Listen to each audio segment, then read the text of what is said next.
It is none other than Professor Dr. Sobir of Indonesia. Prof. Sobir is a professor at the Department of Agronomy and Horticulture in IPB University Bogor. He is a researcher at the Center of Tropical Horticulture Studies from the same institute. Prof. Sobir brings with him a wealth of knowledge and experience in the field of breeding. And at present, he heads the Plant Variety Protection Commission of Indonesia and is a member of the GMO Crops Variety Release Council. Without further ado, Prof, the floor is all yours. Can you turn? Yes, thank you very much. Let me share my presentation.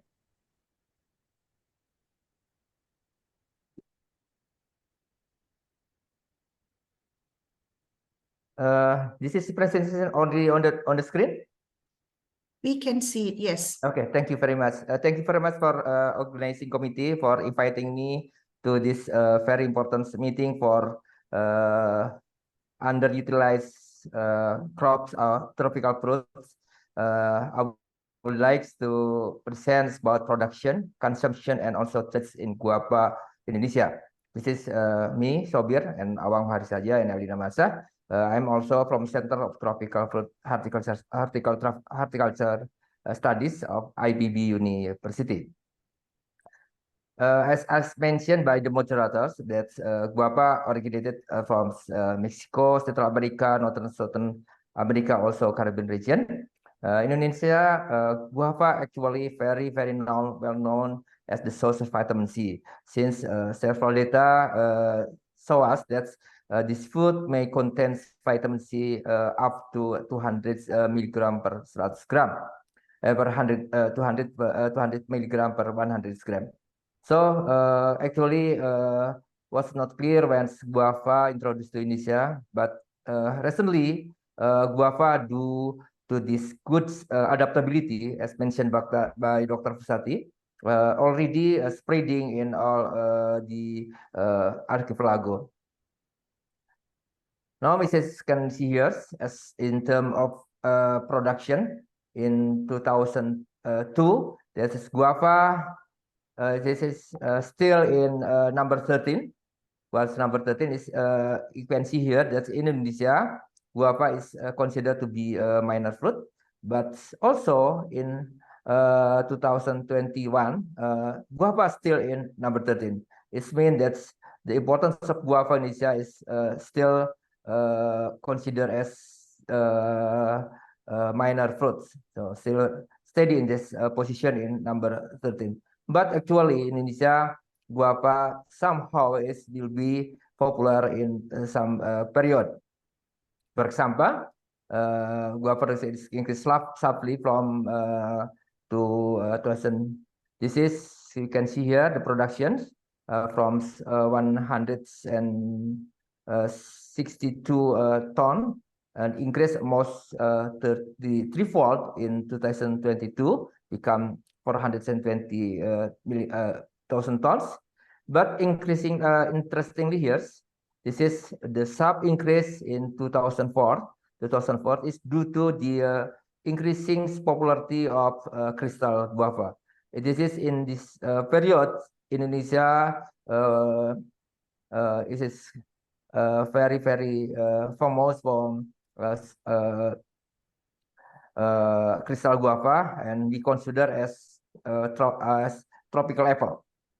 And then in period of 2019 up to period to 2020, also the increase of production guava is due to COVID-19 pandemic. Since Indonesia, we believe that the consumption, the high vitamin C fruit will be increase the immunity of our bodies. That's why in this period, production of guava is increased sharply. That's why this is maybe in the future we should be considered that we need some kinds of momentum to increase or to make attention for guava will be better, so we can move the guava from minor tropical fruit become a major tropical fruit. In terms of production distribution, however, this is guava production may be following the population of Indonesia. Since in Java Islands, in also Indonesian population is almost 65% is in Java Island. Also, the production of guava centered in Java is about 64%, following by Sumatra Island 16%, and then Maluku and Papua is about 6%, and then Bali and Nusa Tenggara 6%, Celebes 5%, and Kalimantan only 3%. In this data also indicated that guava Indonesia mostly planted in wet area.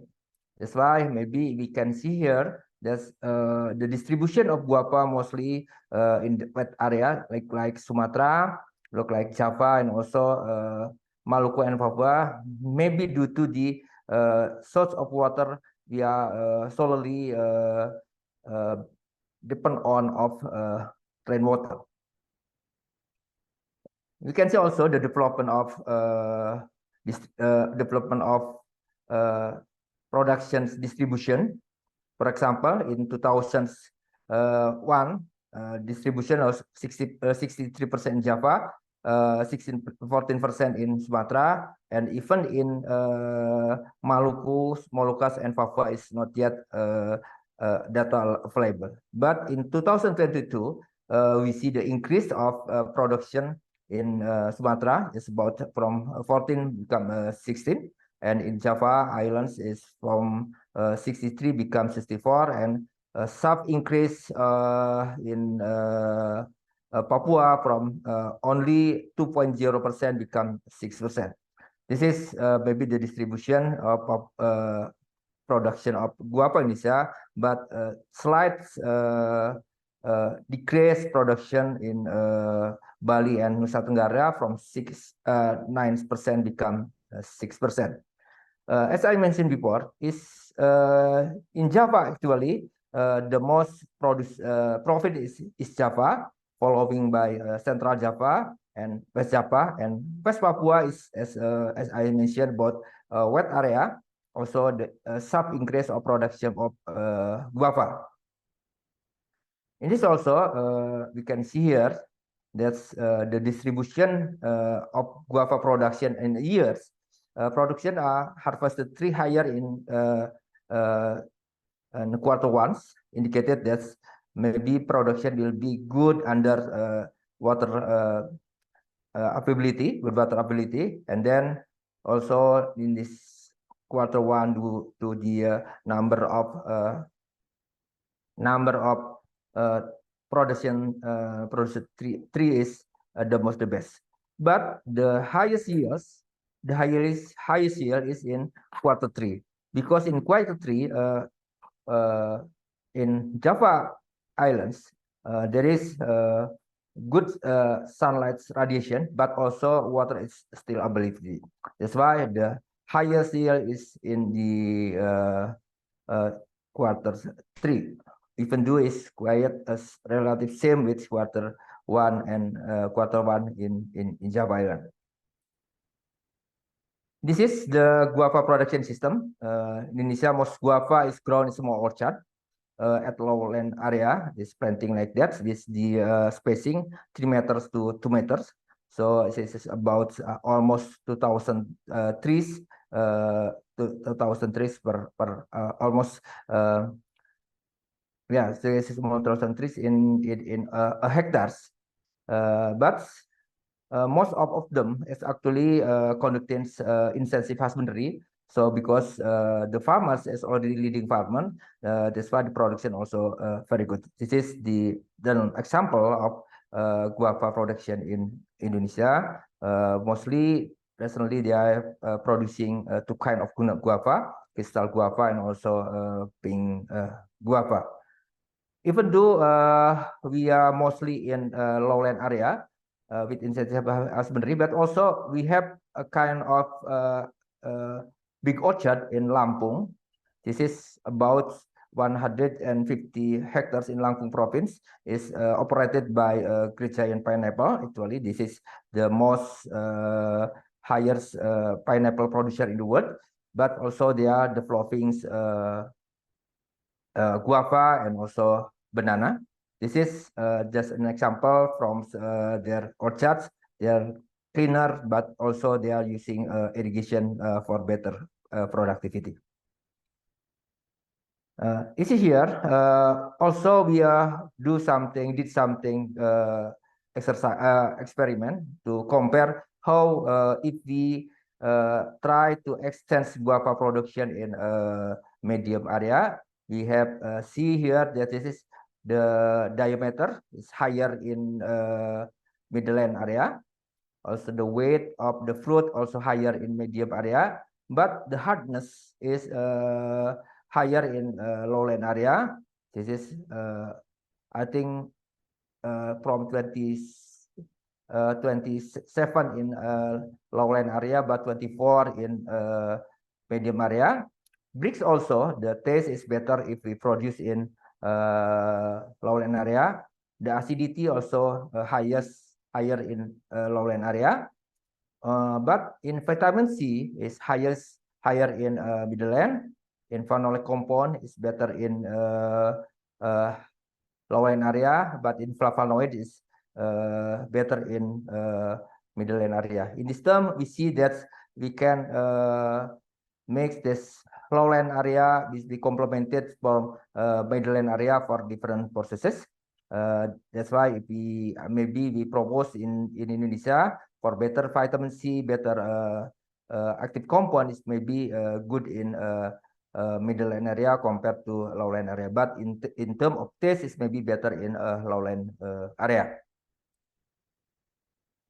In term guava production system in Indonesia, maybe three component it should be considered is very important things. First is Indonesia should be considered as plant material, as mentioned by Dr. Fusiati. Indonesia mostly planting area, planting materials is using marcoting from the mother plant. And then second one is we should consider in pruning, not only for developing architecture of the canopy, but also to induce flowering, since mentioned by Dr. Fusiati that pruning will be increase shoot, after shoot will be increase the production of flower. That's Indonesia, we believe that pruning can be used as inducer for flowering. And then the most important thing to develop good fruits of guava in Indonesia is fruit bagging. Fruit bagging is very important step to increase fruit quality in term free from fruit fly, insect, disease, and sunburn like this. We conduct things first before we have fruit bagging. We select the size or the quality, the shape of the fruit to be big, and then we spray with insecticide and fungicide to reduce the possibility attacking of disease and pest insect.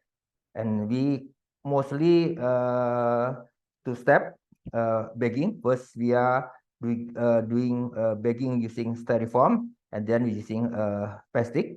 Styrofoam is used to avoid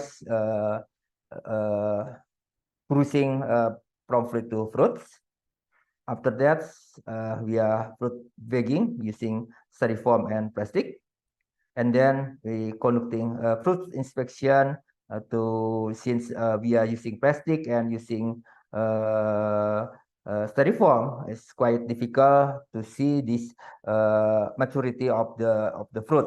So we can doing inspection to inspect what the fruit is well developed or not, and also to understand when the maturity, so we can decide when should be to be harvested.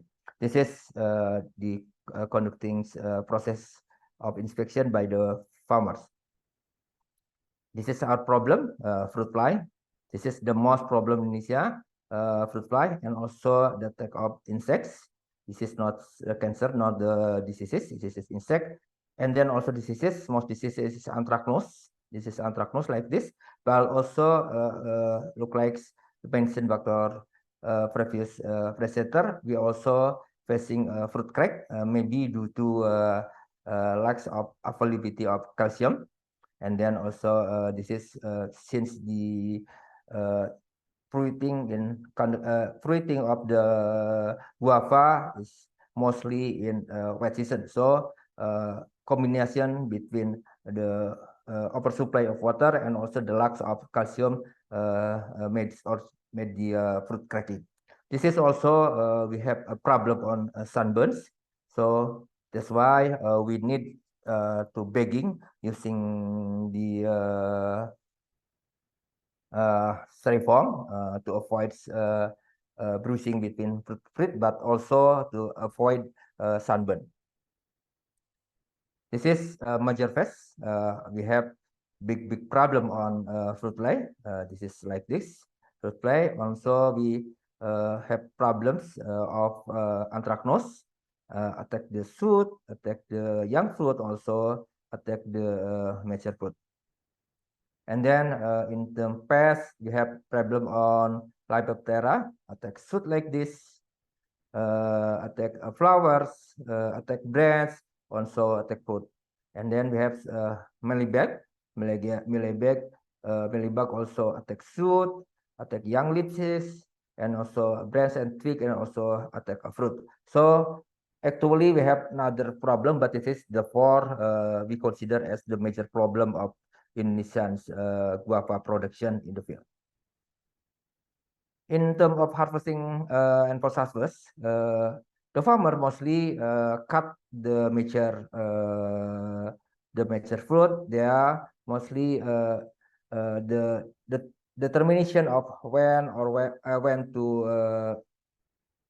harvesting is based on when to the bagging. So they counting the day after bagging to the harvesting, but somehow they also see the color of the skin of the fruit.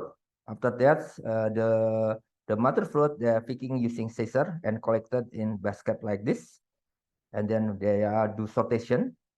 After that, doing washing. After washing, they grade, and they are wrapped also using the styrofoam again. And somehow for crystal guava, they also they wrap also with plastic to avoid the loss of water to keep the freshness of the fruit.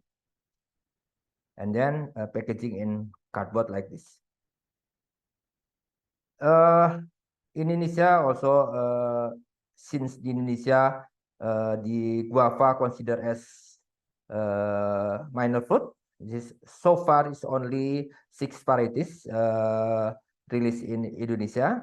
One varieties is daily varieties from Sumatra, 2 varieties in Java, and 3 varieties introduced from Taiwan actually.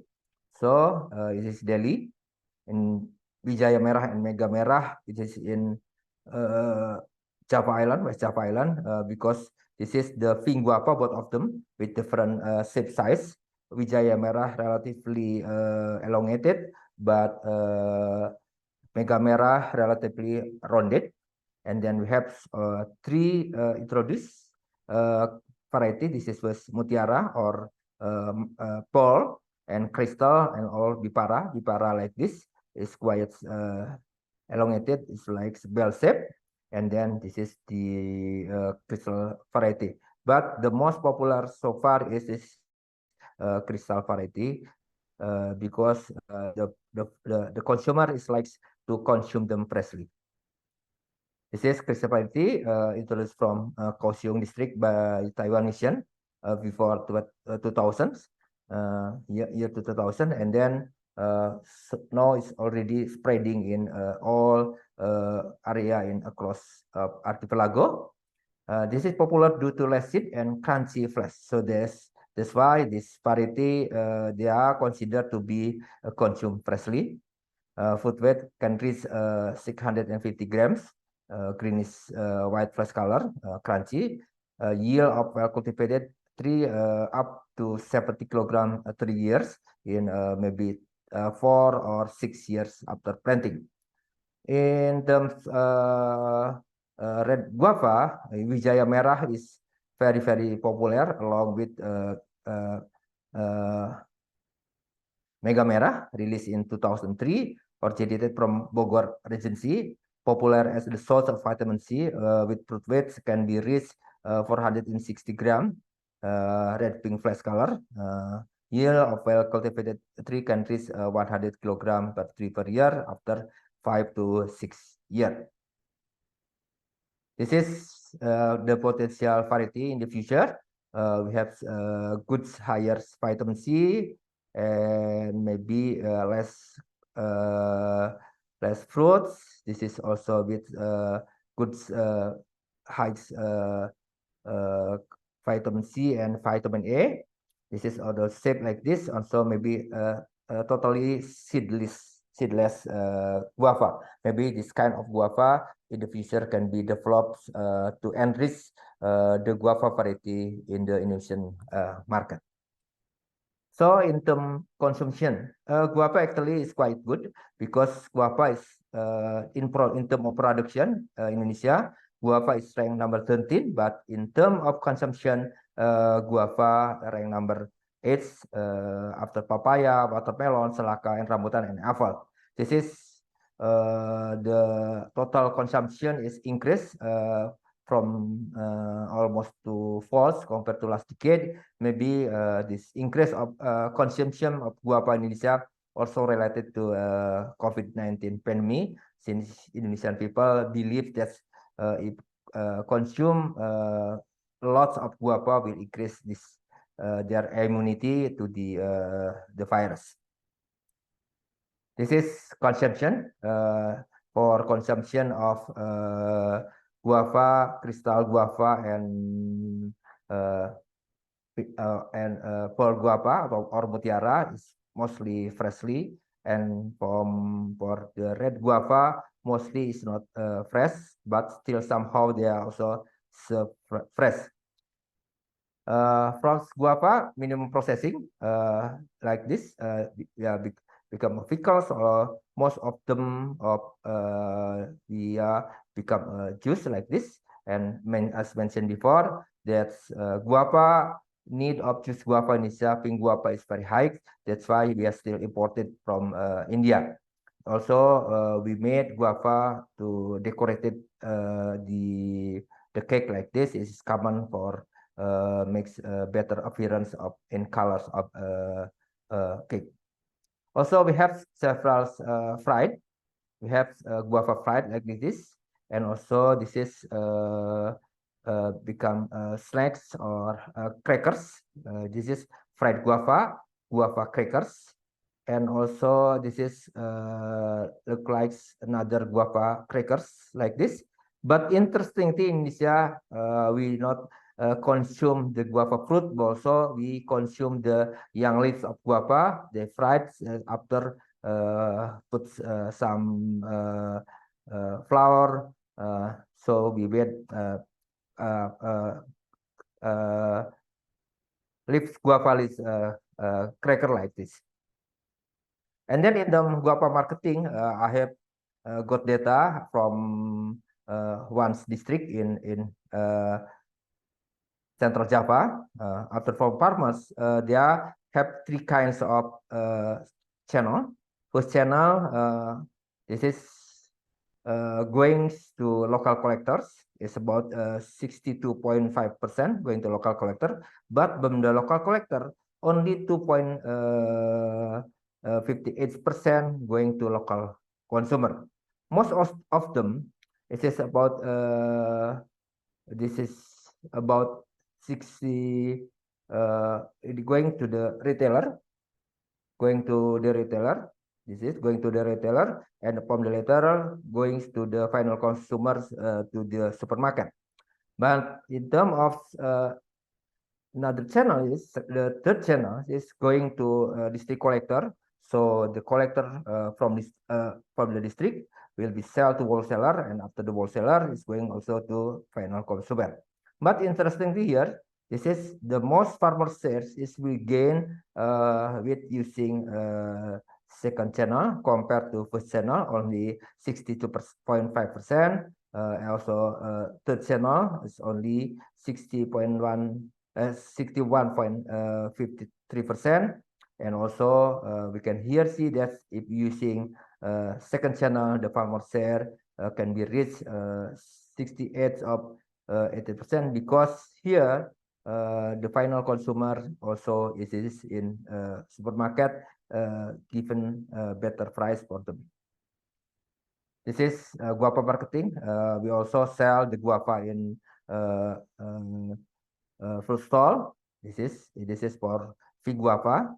Mostly they are bought guava for making juice in their own home, but also this is sell crystal guava that's already warped with styrofoam. But also we have guava. This is in supermarket. In supermarket, they are wrapped with plastic for fig guava and also wrap plastic and styrofoam for crystal guava. But also we have look like fresh pickle. This is rujak jambu kristal in several fruit stall in Indonesia. Maybe this is my presentation. I hope my presentation will be gives description of guava Indonesia. Thank you very much. So thank you for the organizing committee for inviting me for this important meeting for guava as minor fruit in tropical area. Okay, I'll be back. Thank to you. the Thank you very much, Prof. Sober. Your presentation provided a comprehensive overview of guava industry in Indonesia, covering aspects such as production, consumption trends, and market dynamics, and also challenges. You reiterated the importance of planting material, pruning, and fruit bagging to ensure good fruit quality. I see some questions in the chat regarding fruit bagging and associated costs, Prof. So you may answer these later. Despite the challenges that persist, such as pest and disease, there's indication of a rising trend of production and consumption of guava in Indonesia. And it's interesting to note that guava production increased sharply during certain periods, which you shared was attributed to the increased popularity of a new variety, the crystal guava. And also during the COVID pandemic, there was an increased consumer awareness of the vitamin C content in guava for increasing immunity. So perhaps these trends are very positive and should be explored further for developing the fruit to achieve a major fruit status in Indonesia. Thank you, Prof. So all other questions will be addressed at the end of during the panel discussion. Thank you, Prof. once again.